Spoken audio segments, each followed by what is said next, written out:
But he doesn't rub Joan the wrong way. He apparently rubs her the right way because don't say that. Don't say that. She seemed pretty happy after their date.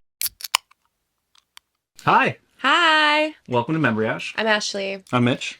And we are recapping and chatting about the Golden Bachelor at like the whole end. Yeah, like the whole episode. End. That was the finale part 1. Men's Tell All finale part 2. Yeah, that's what I'm saying. Oh, I guess the finale. It's weird to call it like finale part 1 and part 2. Though. I think it's just because like the numbers were a little off this time or something. I don't know. No, whatever. Whatever. This is what we're doing. It's a little sit down, a little fireside chat with y'all because we found this season boring as hell. And it was really hard to even just sit here not commenting on it. We watched 3... No, that was because of commercials. It was almost like 4 or 5 hours of Golden Bachelorette last night. That was fun. I think by the end, both of us were just really excited for it to be over, if I'm honest. And then, of course, I guess it's not a spoiler because this is a finale, right? Okay, so, but spoilers, right? So, like, if you haven't seen it and you somehow have missed the news everywhere of who Joan picked, we're about to talk about it. All right. It's chalk. It was always chalk. It is shock to no one, honestly. Yeah. I'm pretty sure we knew episodes and episodes before she picked Chalk that it was going to be Chalk. I know if we went back and watched it, episode 6, where like she acts different with him. It's obviously Chalk. Absolutely. Yeah. And then I don't know if I want to get into it now or we want to get into it later, but there were certainly times where Chalk was maybe not the most gracious with like the other men in the house. And it just really didn't seem to bother Joan. And for me, I was like, the only way this wouldn't bother you is if you're picking this man. Absolutely. Yeah. So, yeah.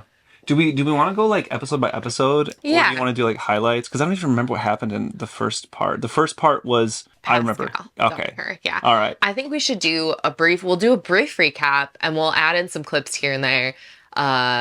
Just to spice it up. Just to get spicy. And then maybe at the end we'll talk about our issues with this season and why I honestly don't know if I'm going to continue watching The Bachelor. All right.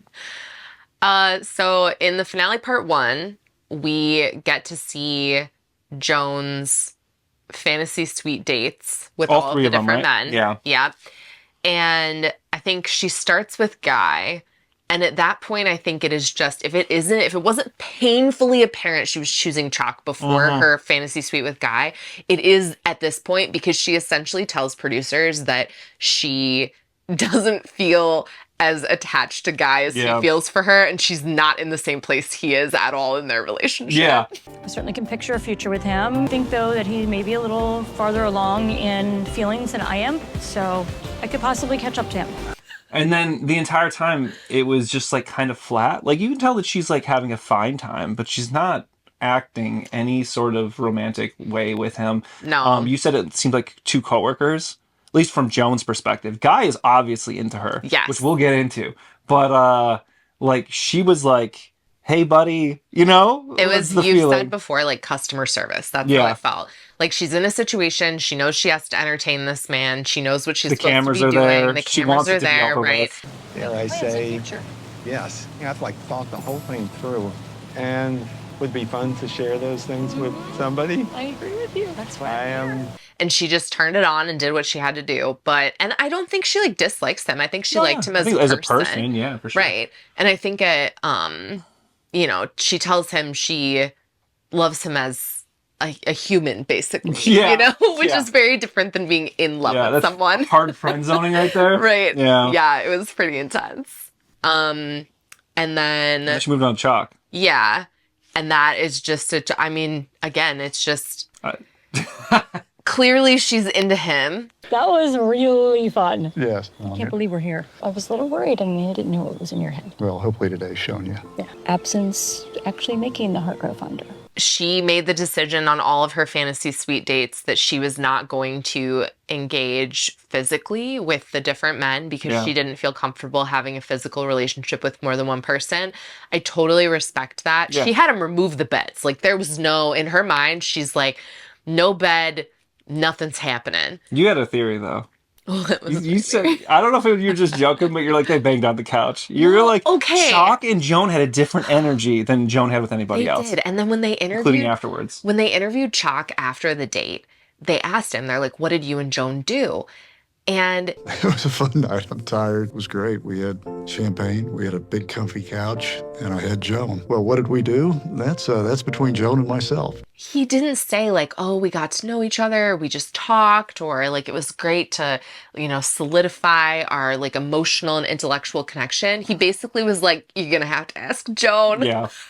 Which to me says something physical happened between the two of them, or Chalk is more red flaggy and trying to insinuate that something happened between the two of them. I feel that it was either I feel like there was at least an insinuation from Chalk, and if they didn't have any physical intimacy, and he's talking like that, huge red flag to me. Huge red flag. I don't even know what to believe, because it's pretty clear that Joan had more of a connection with him than anyone else. So if she did do something with him physically, that's her choice. And I'm not begrudging Joan especially. Yeah. From that. But I feel like Chalk has done this a few times throughout the season where it ends up feeling like the competitiveness and like the ego is more important to him than the connection he's having with her. And that's almost how it felt to me. Like he was implying that something more happened between the two of them, because then in his mind, he's more of like the winner, more of the front runner than any of the other guys. And I don't know if that's true or if truly they had a physical connection. But even if they did, I feel like he just should have not talked about that part. Clearly, they also had conversations, right? So he could have told the truth while also just not insinuating that they did something physical. Conversations. It was great. Right. Yeah. Yeah. So I didn't like that at all. I didn't like the way that he showed up in that producer interview. It seemed weird to me. That's like one of those plausible deniability things. You're like, I didn't say anything happened. You're like, yeah, but you were acting weird. You could have said, we talked. Instead, he said, I don't know. Ask Joan. I don't know what she's comfortable telling you. Yeah, I don't know. That's either way for me, shitty. Yeah. We're not Chalk fans. It rubs me the wrong way. He rubs me the wrong way. Throughout. Yeah. But he doesn't rub Joan the wrong way. He apparently rubs her the right way, because don't say that. Don't say that. She seemed pretty happy after their date. Yeah. And even more in love with him than she had seemed previously. And then she immediately went into a date with Pascal, which was awkward. Pascal had like a lot of energy, right? But he was like in Tahiti. He talked about like a lot of they speak French there. A lot of people, most people probably. Yeah. And so he felt like a bit of a cultural connection, some comfortability. They had like a date where they were trying Tahitian foods. Wow, all the riches of this island, huh? For the French, they have the bread. Oui. Oh. We have the breadfruit. Qu'est-ce que c'est ça? Ça, breadfruit. Yeah, that's a breadfruit. Yeah. Kind of, it looked fun, but the energy was off, right? And they did some sort of ceremony that like wigged him out. It was like an emotional kind of like, what did they call it? I forget. It was some sort of bonding ceremony next to the ocean, And it was really sweet, but like I think that was when Pascal had the epiphany that like he was not as invested in their relationship as he should be, given that they're having this bonding ceremony at the beach. But I thought I'll have something more casual, not something where we have to basically talking about our feeling emotion. I wasn't ready for that. So then it goes the way it always goes, right? Yeah. Where Pascal at dinner immediately and without hesitation says, hey, I don't think we should continue. He said, like, I love you like a friend, right? Yes. Yeah. But he didn't have, like, the spark that you should have with a partner, the chemistry you should have with a partner, he didn't have with her. Which, fine. So he needed to leave. He literally, at one point when he was talking to her, he basically was like, yeah, I just didn't feel like I would get this far. And I don't think I remember that. I've been waiting the whole season, because I truly felt like the entire time he was waiting for her to drop him. Break up. Yeah. Because there were so many men there that were obsessed with her, clearly, and he was not one of them. So I think he wanted her to eliminate him. And then when it was pretty clear and she kept making comparisons between him and her late husband. Yeah. And he was almost like, yo, lady, it's not too late. It's not going to happen. This isn't going to happen. But the other thing about that, too, is that if you had to ask me at that moment who was getting cut that day, it would have been Pascal, right? Or are you unsure? Do you think she would have kept Pascal instead of Guy? Yeah. Oh, you think so? Yeah, I do. So do you think it's just that, but she was clearly more into Chalk than even Pascal, so it was that she was upset her number 2 was leaving instead of her number 3? Because she was upset. She was the predictable, am I unlovable? I feel like it's a script at this point. And I'm not saying that's about just Joan. It's every single season we've seen. is that at this point, the main person says, "Can I be loved by anyone?" Which is wild because realistically, you're not going to be loved by everyone. And not being loved by everyone doesn't mean that you're unlovable by anyone. Yeah. So, And particularly because like Chalk is just absolutely fawning over her every second. Guy is too. The guy is too. They yeah. both are like singing her praises and like She's the most bowing down to amazing her. woman on Right. earth, is And she basically what they're had plenty saying. of men that Yeah. went home that were doing the same Yeah. thing. So little to weird. have one man that is telling you that they're just not at the point where they're ready and they just can't see a future with you romantically, to me is just kind of a normal thing. And I'm not begrudging Joan that. I'm begrudging every single season of Bachelor and Bachelorette that. I think the producers ask questions that lead people to those responses. They break them down. Yeah. Because it seems strange. What they don't want is for Joan or any of the contestants to be like, meh, wasn't my first choice anyway. Yeah. Yeah. They want that drama. They want the tears for Yeah. the camera. So they're probably in the background questioning them, like Yeah. really leadingly and being like, well, do you think anybody's going to love you, Joan? That's almost certainly what happens, right?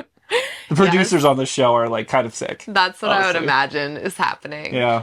And then, Pascal leaves, and I feel bad for him because I don't think he realized maybe until that day how invested Joan was in the relationship with him. Yeah. And he clearly didn't want to hurt her, but he also had to tell her, and you could see like the panic in him. And then, like you said, He was like, oh God, oh God. he immediately told, it's like he wasn't hiding the stuff from her. Yeah. I think he just thought, oh, there's no way our connection is Maybe stronger. on that date, he's realizing, I'm going to make it one step further. I cannot be top 2. Maybe that's what happened.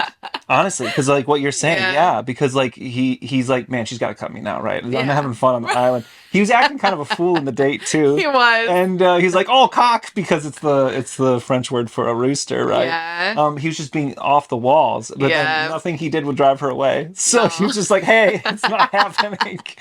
Yeah. And then he peaced out. Yeah. And then he left. And then there were 2. That was fun. So this is the point where they cut and do the men tell all. And when I tell you how boring the men tell all was, is out of control. Normally, I feel like they do men tell all, women tell all because there's drama amongst the cast and they need to be able to have the conversations to hash it out. And the problem with Joan's season, the beautiful thing and the problem with Joan's season is that the friendships. the men got along. And it was beautiful. And it was beautiful. Wonderful. Yeah. Well, let's talk about a couple highlights of that, though, because there were 2 highlights that stand out in my mind about the male friendships in particular. And it was it his name Jonathan? Yeah. Jonathan and Mark. Oh, that was sweet. That was so sweet. Well, this one particular moment I woke up, Mark was gone. I found some Post-its in my coffee cup. Just in case I don't get to stay, I am humbled to have met you. Mark wrote him a couple Post-it notes about, like, love yourself, you're amazing, like I'm here for you kind of crap. And it was so beautiful. And they were like, I think they were tearing up. I don't remember, but Jonathan was crying. Yeah, it was amazing. And then Mark's daughter was in the audience and she emotional was moment. crying too. Yeah. Because it was so sweet. And Jonathan clearly suffered from some confidence issues on the show, which, like, who would? He talked about you it, know? like rejection and insecurity. And that's being on a show like that would be really hard if you had any lingering, like, self-esteem problems. And it seemed like that's what he was facing. And Mark, like, saw that and then, like, did just the kindest thing. I'm getting a little choked up literally thinking about it because it was so sweet. I mean, Mark proved himself as a really sweet guy. Jonathan, too. Absolutely. Most of those men, honestly. It was, like, really... That was a cool part. Yeah, the men showed up really well. And then I wonder if the second thing... I have one that stood out for me. I wonder if it's your second thing. But Kim Yes, it was my second thing. Yep. Kim had made, during the show... We all like, remember, right? The... Mansion Men We theme are song. the Mansion Men. And I swear that's a banger. That song is said a it was in the banger, moment. okay? I loved it. I thought it was so cool. I Oh. was disappointed in the rest of the men for not performing it because it was so cool. And when they were talking about it and showing it on screen, all the wild things that Kim said while he was like, it's like... Beethoven wrote the Fifth Symphony all by himself, but a whole symphony performed it. It would sound like crap if Beethoven tried to do the whole thing himself. He's laughing at himself hysterically. He's so introspective about like, wow, I'm being wild on the show right now. Yeah. And then they brought out the Los Angeles Gay Men's Choir to sing like a full rendition of the song. And it was beautiful. And they did so good. The golden season mentioned, and we're here to win the heart of Joan. It's meant to have her fall in love with me. And you could tell, I mean, Kim was just ecstatic to like was watch overjoyed. it. Yeah. And then after they were done singing, I'm getting choked up about this too. Oh my God. He came off so well. He walked up to every single one of those guys and shook their hand and was like, thank you so much. Christopher Mansion, man, and of course, we've also got bloopers. All that and more when we return. I mean, he was so gracious about the whole thing. I love Kim after that. And I didn't expect him to be able to take like being made fun of. Yeah, because that's what it was. Yeah, because I thought he was more of kind of like a rigid person. Kind of a hard ass, maybe. Yeah, and I thought like he wouldn't necessarily handle the like kind of criticism or like being made fun of as well as he did, but he handled it so expertly, and he just looked, I mean, like he fist bumped all the guys after they showed all the clips, and I mean, it was really, really great. And honestly, seeing that theme song was good. It was. Like, Fight Me, that was good. It was honestly, good. It was so good. I love that. That was a highlight of the entire season for me. Yeah, was the Gay Men's Choir singing "We Are the Mansion Men." Yeah, it was amazing. Yeah, that was really cool. And then I saw in the lyrics about a big part of the lyrics was how much he loved meeting all the men and how he's like, these friendships will last. Yeah. And it was like a wound for me almost, because like, man, he wrote this song, and I know he's being pushy in the house. I get that. He was. People didn't have to do it, but he wrote this song, and half the song was about how much he loved his brothers. And I was like, oh damn, but then to have it turn around and turn into such a positive at the end was, I thought, really beautiful. It was one of the best things they've done in a while on the show. I do wish, because like in the moment on the show when that happened, Guy was like very supportive of Kim, and I do wish that they had featured that a little bit on the Men Tell All. I know that Guy wasn't there yet because he was still a contestant. Oh yeah, I didn't think about that. I wish that they'd showed a little bit of the clip, because all of those other men just they didn't want to participate, didn't do anything, and Guy stood up there alone with Kim and sang that song and was like a really stand-up friend to him, and I feel like I would have liked to see that feature. A little bit of acknowledgement of that, because Guy showed up for the other men in the house over and over again. He did, yeah. Does that move us on, or? Yeah, I think that's really it. Honestly, everything else was all fine, but and I'm happy for all the people that were able to share other things, but those are the most beautiful moments for me. It's weird because I know that I don't love watching people fight, and it's uncomfortable, and I don't like that. But the problem with a show like this is that it thrives on there being some level of drama, and there was controversy, none with these men. I mean, it's just it's like negative drama. They all got along, right? And they all supported each other, and they're just really, if there was any bad blood, nobody was bringing it out publicly. And then that means that you kind of have a boring, like, it's long too, right? Like the episode was part long. of the problem. And then it was all just advertisements like crazy, even in the show. Right. Beginning of episode 2, or the first half of the finale, it was all just adverts for planes and boats. And I was like, yeah, because like boomers have money and they're going to spend it. So they're pushing it hard with all the brands and shit. Cruises. And I'm like, yeah, right? And that's all it was at first for a while. And I'm just like, oh God. It's kind of hard to watch at this point. Like, I like when they do the cheeky advertising. Like, I liked on Joey's season when they dressed up in the KFC merch. I thought that was funny. Well, because they were stupid about it. Yeah, but like, it really is getting to the point where it's like heavy-handed, and like, I don't want to watch. We're already watching advertisements. Like, we don't pay. We watched on Hulu. We don't pay for like Hulu Premium. We pay for like the lower version. So we watched like an hour and 20 minutes of content. At least 20 minutes of that is commercials, straight up commercials. It's long, man. And then to add commercials into the show as well, it's just, I don't know. It's not even product placement anymore. It's like full-blown commercials, and then it makes the show really hard to watch, honestly. Yeah. Like, it's a bit frustrating. And then you're watching for like 1 or 2 moments throughout the entire episode that are actually going to hit you. Right. So then we move into the finale. Which I felt was completely forgettable. Through the entire thing, except for one moment. Okay, I don't know what your moment is. You go ahead. But... I'll tell you when we get there. So I was checked out at this point. Joan introduces Chalk to her family. Yeah. Chalk is Chalk. Like, He's like, I like to don't- kiss her on the mouth whenever I'm around people so that they know how much I love her. And I just kind of got weird vibes from him again. I did something, and I'm going to do it now, is when we first went up to everybody, I kissed her because I wanted everybody to know Get how it much out I of the cared way, for her. sorry. You know, how much I cared for it. It was important to me because Again, possessive kind of vibes. he also shows up in a way that to me doesn't feel genuine. And I don't know, listen, Chalk is fine. He's just the kind of person in real life that it's almost like used car salesman kind of attitude. The way he talks. I feel like the way he's he selling shows up. himself constantly. And I Yeah. just would rather some of the other guys on the show were more down to earth and a little bit more, it felt more genuine. Some of the connection felt more authentic to Right. me. But And with Chalk, it was always like, you're just the greatest thing I've ever met. right. It Joan. was just like, I've oh, gotta shucks. tell ya. Yeah. Yeah, like, I Yeah. don't know, man. Yeah. It just rubbed me the wrong way. So Not then, my speed. And he really turned it on for the meeting with her family. And they liked him. And you and I were talking about this. Obviously, I mean, literally his late fiance's family still support him. Yeah, it's true. He had a ton of people show up for him at his hometown date. So clearly people, He has people around him. love him. Yeah. Right. And clearly people support him. So this is like a me issue. But It's a me issue too. I get the ick when I'm watching him. So it was a hard watch. And then her family liked him. So good for them. That's what for matters. Because everybody. you don't need to like somebody as long as they like Yes, each other. absolutely. Yep. And then Joan is supposed to have a second date and then meeting of her family with Guy. And She ripped the plug out. She can't do it. Yep. Yeah. She's like, so it's a rainy day.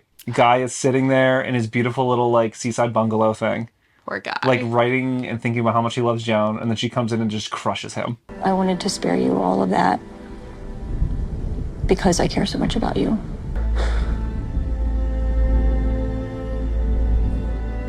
and he It was hard to watch. sobs. Yeah. Yeah. He sobs in her arms, and then he sits as the water sprays his face, sobbing next to the ocean. He was Brutal. devastated. It was broken. brutal. Yeah. Absolutely. And I really liked Guy. Yeah. And we can talk about, yeah, there's maybe at some the end. controversial stuff Yeah. we'll talk about at the end, but I still really liked Guy.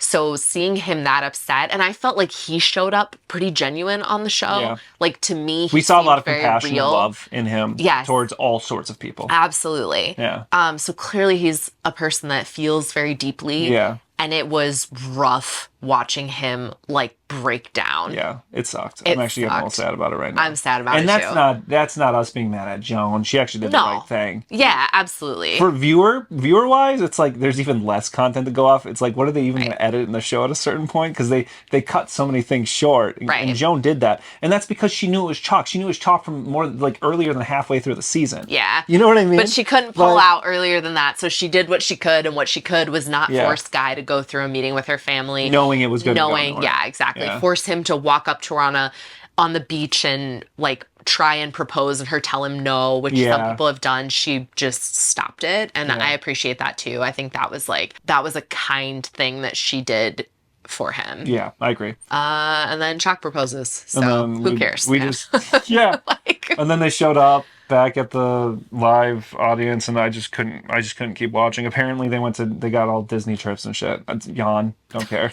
Also, like, aren't they both rich? They can pay for their own trip to Disney, man. Like, I don't understand. It's hard to watch sometimes, like, Rich sometimes- people get more. Yeah, like, okay, Yeah. give more crap to rich people. You know what Yeah. I'm saying? Like, I think they can afford to go to Disney on their own. Maybe you sponsor a trip to Disney for, like, someone that can't afford it. That would be nice, you know? Would never. If they, like, gave a Make-A-Wish gift or Yeah, something. right? That would be Some cool. kid that like needs it. I don't Yeah. know, or wants Yep. it. Yeah. But yeah, instead they got all their like prize packages and ran away into the sunset together. All right. And apparently they're still together. So Do you want to talk more about some of that? I don't know. What do we talk about? Well, some people are questioning whether or not they're going to stay together because that's always the question in these shows. And you mentioned that they're living apart. They're not moving into one place right now. Yeah, apparently they did an interview where Joan is in Maryland, Chalk is in Kansas. Chalk owns a business in Kansas. Joan's an family administrator. is And her family's in Maryland. Her job is in Maryland. So their compromise is apparently getting an apartment in New York City.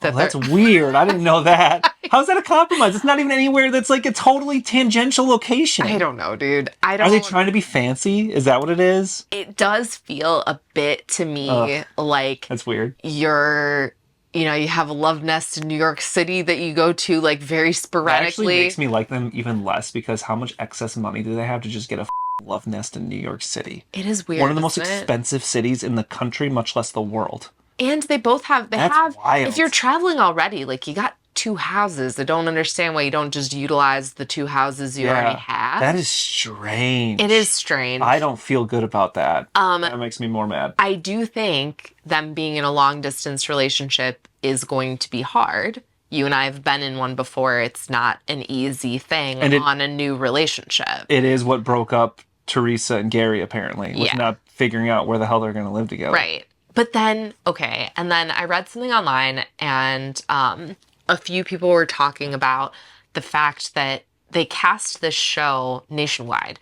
And that makes no sense for the majority of people because these are people that Especially have families. older people. Yeah. These are people that have, I mean, Joan, we know, is incredibly close with her children. This is almost all, this is the narrative of most of the people on the show. Right. I'm not going to move. My family's here. Exactly. So if you have people that are like that, and especially if your main, like your bachelor, your bachelorette has those parameters that they don't want to leave their family, why not cast people that live within a reasonable distance Even like of where regionally, they live? I'm reminded of Love Is Blind. They do regional casting, sometimes very specific, but like when they did our region, it was Portland and Seattle. That's like a 2-state region. That's like a culturally and just travel wise, it's very similar. You could do like the Southeast. You could do like Georgia, Florida, South Carolina, or something. You know what I mean? Somewhere where no matter what, people would be within a couple of hours of their family or their job or whatever it is. It feels weird to continue doing what they're doing when like this will be breaking up people. And on the standard Bachelor, Bachelorette, I understand why they do more nationwide casting because you have people that are very early in their careers. They're starting their lives. They haven't had children yet. Yeah. Right. They're just beginning. And a lot of them are very open to moving to new places and starting their life somewhere separate together. It's very normal for young people to move away from their parents too. Absolutely. It's a rite of passage for a lot of people. Not everybody wants to do it, but it's normal. But it's a lot harder when you have kids and grandkids that are located in a place and you want to still be there for them and you want to spend all that time with them, and then you end up in a relationship with someone who lives across the country from you. And then the alternative is that you could be casting people that have no attachment to family, which for some people is not their fault. For other people, it's a sign that they're shitty parents, or you know what I mean, or like disconnected and stuff. So I'm like, how do they solve that? And I think you're right about like regionally, like or something, or just like something different. But you're right, national casting on a show like this is weird. And for multiple, a lot of the men talked about it. Like a lot of the men that were cast and a lot of the women on Gary's season. Family's the most important thing. Family's the most important thing to me. I'm not leaving my family. Yeah. So then what do you do? Like what with that one lady who was like, I'm not leaving my horses. You know what I mean? Yeah. Oh, the one that's out in Washington, actually. She was like, nope, not, this is my life here. Yeah. My family, The my ranch horses, ranch life is my life. Like, this is it for me. Yeah. You know? I feel like that. And we're not, we're not at the age of like the Golden Bachelor, Bachelorette contestants, but like at this point in my life, I would not want to date someone who lived across the country and had no intentions of moving. Like, I live here, I'm not relocating for someone. Yeah. You know? If I want to relocate, it's because I want to relocate, not because I'm moving for someone. I agree. So there you go. So yeah, there's that. So I don't know. I guess the question is that we didn't answer it all and just went on a giant tangent. Do you see them being together? No. Yeah, pretty much no. I don't even know if they'll make it. Like how long, not if. I hope they wait to get married because Teresa and Gary got married like so quick. I think they and that was too fast because they it was all over the place. Oh, we're gonna show the wedding live, and then it melted down. They're not gonna do that again. Except Joan has apparently publicly said that she would be open to a big wedding, a la Gary and Teresa. Jesus, I won't be. So, and it does. Some people online too then question kind of the authenticity of like the whole thing, like. If you're still seeking fame kind of like after this, like, what does this mean to you then? But then that also actually makes me feel like maybe she and Chalk would stay together a little longer because Chalk seems very comfortable in the spotlight.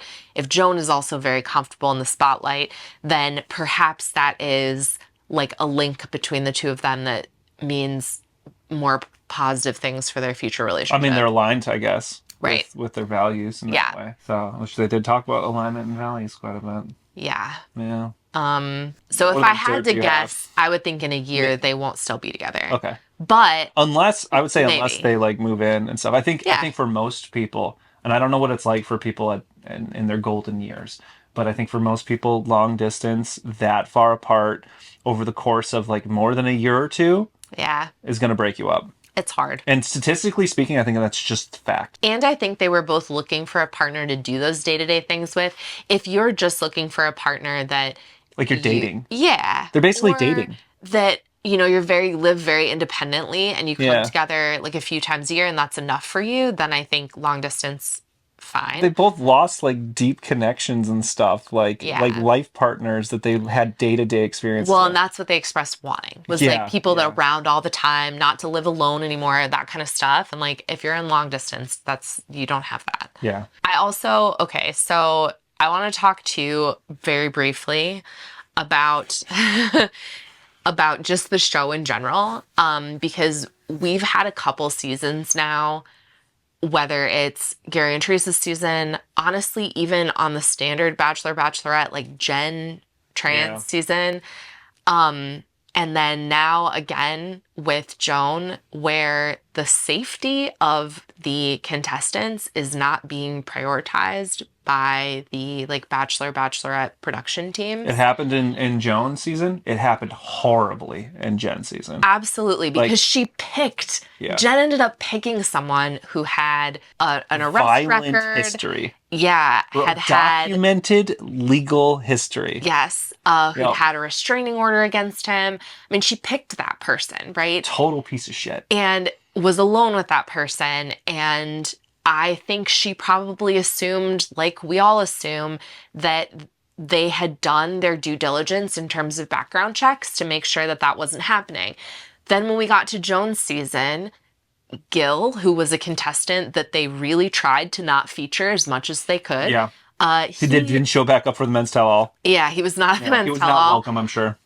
He had a restraining order against him, and the story behind that is terrifying. Like pretty extreme stalking and like fears of violence kind of. And like, it was behavior. not only his previous partner, it was their kids that were afraid too. Yeah, it's like the whole family is like, this guy is scary. Right. That's the way they treated it. I have to also mention the fact that Guy also had a restraining order from his ex-wife.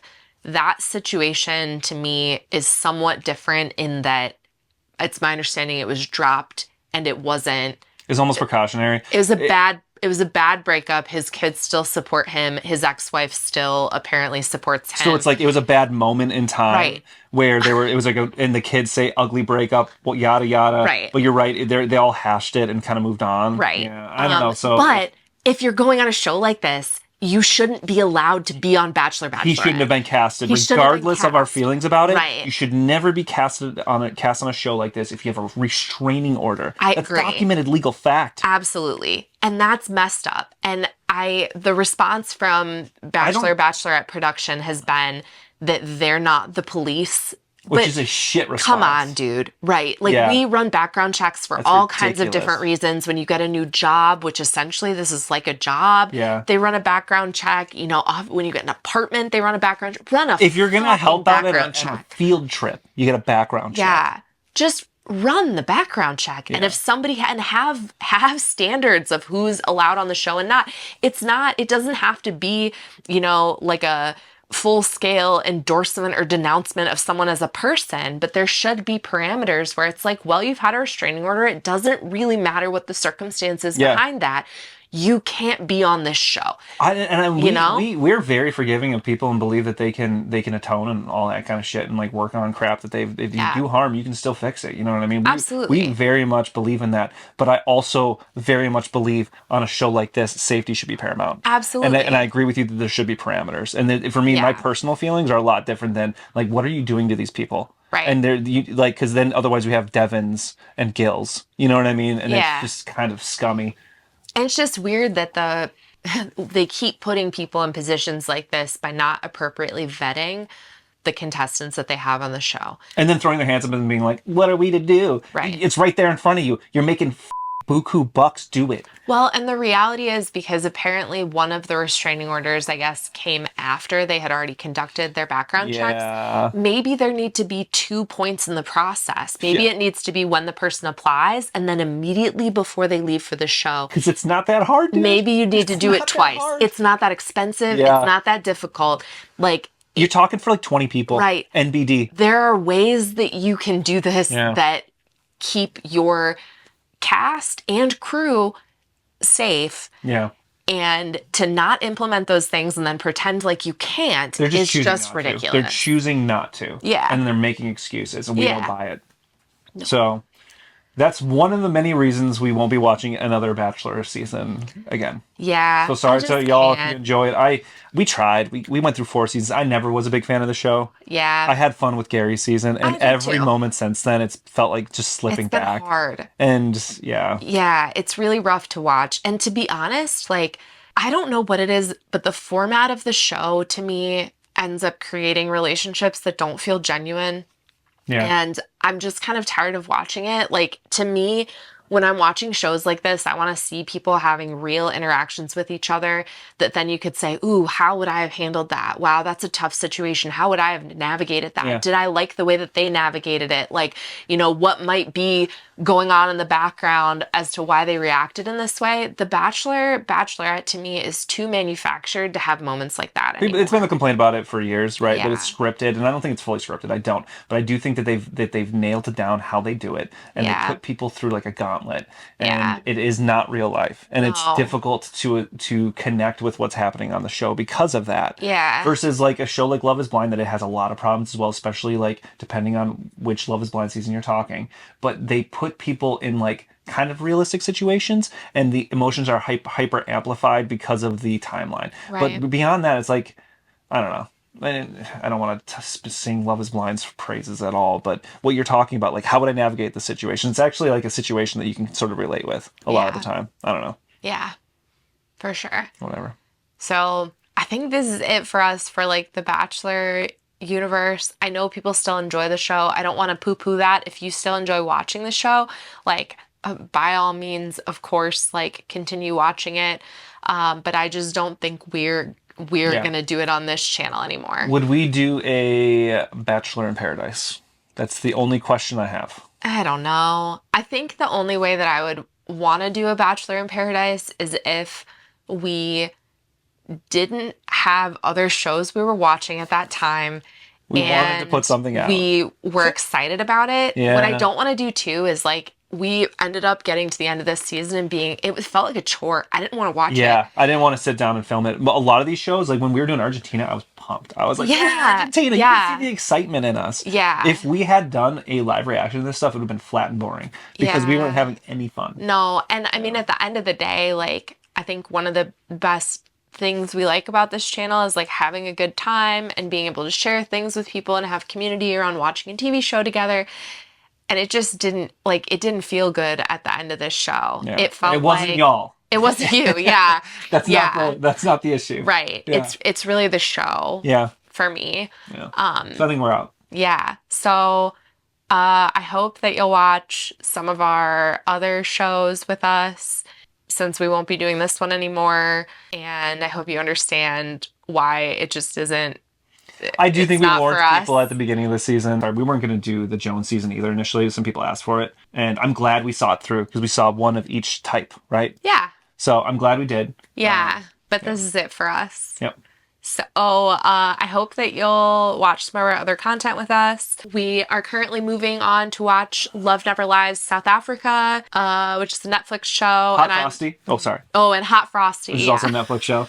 So if you, well, it's a Netflix movie, Hot Frosty. So if you're interested in some Christmas content, we're coming out with that soon. So. And then also Ultimatum season 2. 3? Oh, that's true. 3. Yeah, season 3. So all December coming at you. Thank you so much for watching this with us. I apologize for how long it took us to get this out. And appreciate all of your patience. I guess we'll see you next time, hopefully. Thank you. Bye. And then I got it knocked, and I started going, ridiculous. All those teardrops. We're going to go on a cruise this summer. You should come with us.